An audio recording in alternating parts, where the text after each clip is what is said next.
नमस्कार किसान भाइयों।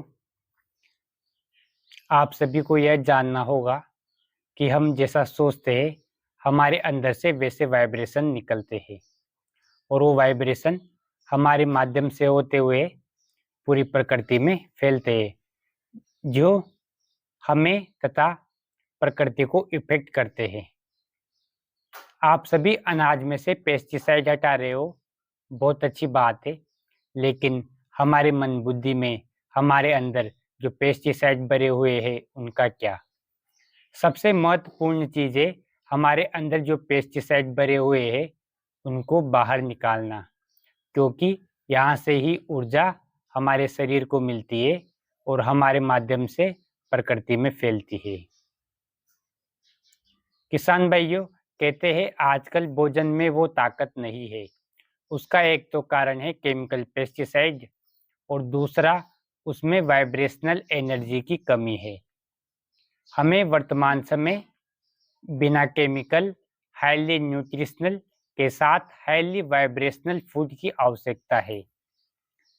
जैसा अन्न वैसा मन, यह सिर्फ कहने के लिए एक लाइन नहीं है, यह एक बहुत बड़ी शक्ति है। आप जब इसका प्रयोग करोगे तब आपको पता चलेगा इसमें कितनी बड़ी शक्ति है। जैसा अन्न वैसा मन, अर्थात हमारे खाने की वाइब्रेशन कैसी है।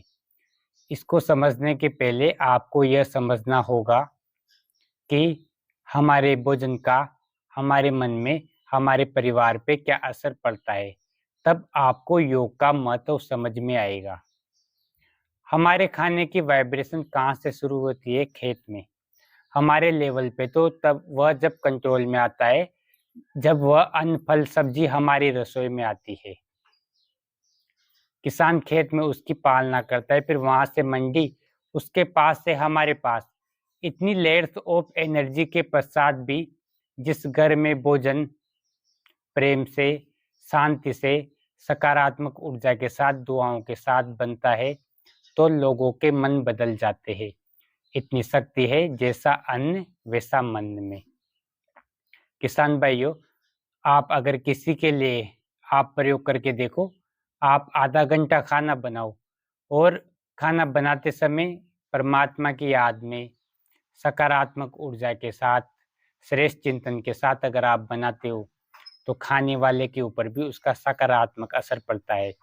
अगर आप अशांति से, दुख के साथ, इधर उधर का बातें सोचते हुए नकारात्मक ऊर्जा के साथ अगर आप भोजन बनाते हो तो खाने वाले के ऊपर भी इसका नकारात्मक असर पड़ता है। यह बात आप सभी को अच्छी तरह से पता है। वही सेम भोजन, वो एक तो मार्केट का है, उसके वाइब्रेशन अलग होते हैं, वो व्यापार के हिसाब से बनाया जाता है। एक हमारे घर का है, उसके वाइब्रेशन अलग होते हैं। और एक होता है मंदिर का भोजन, जिसे हम भोजन नहीं बल्कि प्रसाद कहते हैं, उसके वाइब्रेशन अलग होते हैं। उसी के कारण उसको प्रसाद कहा जाता है। प्रसाद अर्थात दुख भंजन, दुख हरने वाला, शांति प्रदान करने वाला। तो किसान भाइयों, जब खाना, आधा घंटा खाना खाना खाना बनाने के तरीके से प्रसाद बन जाता है तो सोचो किसान इतने दिनों से, इतने महीनों से, इतने सालों तक जिस अन्न, फल, सब्जी की पालना करके हमारे पास बेचता है तो उसकी मन की स्थिति का उस पर कितना असर पड़ता होगा। अगर किसान और किसान का परिवार दुखी, अशांत होकर उस भोजन को उगाएगा तो खाने वाले पर भी नकारात्मक असर पड़ेगा।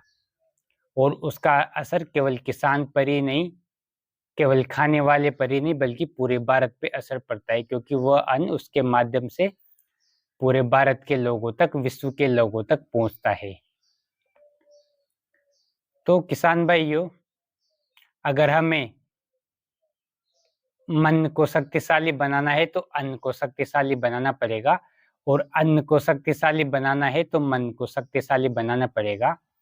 दोनों चीजें एक दूसरे से रिलेटेड है।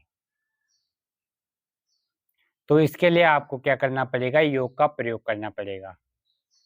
किसान भाइयों, आप वर्तमान समय जो परिस्थिति देख रहे हो, कितनी हलचल है, प्रकृति उथल पुथल खा रही है, लोगों के मन में अशांति, दुख, तनाव बढ़ रहा है, प्रकृति में और लोगों में अनिश्चितता बढ़ रही है, रिश्तों में दरारें आ रही है, लोगों के मन कॉम्प्लिकेट होते जा रहे हैं।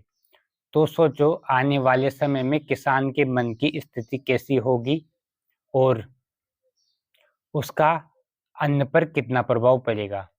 तो किसान भाइयों, खेती में योग का प्रयोग इसलिए शुरू किया ताकि मुश्किलात आने से पहले किसान का मन इतना शक्तिशाली बन जाए कि परिस्थितियों का उस पर प्रभाव पड़ने की बजाय बल्कि किसान की स्थिति का परिस्थितियों पर प्रभाव पड़े। किसान भाइयों, एक समय था जब कोई भी प्रॉब्लम होती थी तो पैसे से ठीक हो जाती थी, लेकिन आने वाले समय में जो प्रॉब्लम आएगी वो पैसे से ठीक नहीं हो पाएगी। उसके लिए चाहिए शक्तिशाली मन और शक्तिशाली मन द्वारा कमाई गई दुआएं। आप सभी बहुत भाग्यशाली हो किसान भाइयों। दुनिया में लोग पैसे कमाने के लिए अलग चीज करते हैं और दुआएं कमाने के लिए अलग, लेकिन आप प्राकृतिक खेती करके साथ में योग का प्रयोग करते हो तो आपके दोनों काम एक साथ हो जाते हैं और इससे बड़े भाग्य की क्या बात हो सकती है किसान भाइयों। इसलिए अगर हम अपने काम में ऐसा कुछ जोड़ लेते हैं जिससे केवल धन नहीं आए बल्कि धन दुआओं के साथ आए, तभी हमारा परिवार सुरक्षित है।